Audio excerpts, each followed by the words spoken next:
多我们去谈到的新闻。那么现场是不是也有还没有亲口出席的？也有哦。那你会觉得说，对，你会觉得说，那这个吃素就是很危险的，对不对？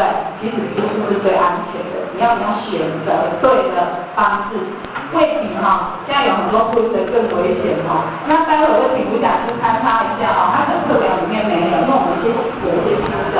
然后现在有一些基本的，比如说肉品那些红骨肉，肉品比较红骨肉，那些早餐都喜欢吃汉堡排，简单的给我们辅助一下那些东西又是什么了，那我们知道平常在选择食的安全上，我们是不是真的都慈悲为怀，还是慈悲，然后去做了怎样不好的，就变坏了咯所以呢，我们现在要掌声欢迎我们的吴讲师来，掌声欢迎。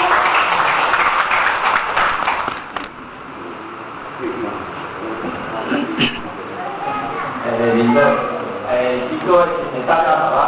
好。今天很荣幸是来跟各位分享，我不敢讲说，教各位就是或许大家知道一些东西，然后来跟各位分享用分享心态来跟各位谈那主要的部分，其实我今天讲的部分大概跟各位报告。或许今天要提供各位，第一个当然是关于有机的一些概念。那第二个呢？第二个大家基本上讲到一些我们刚里面有在讲，就是所谓的食品加工这一块。那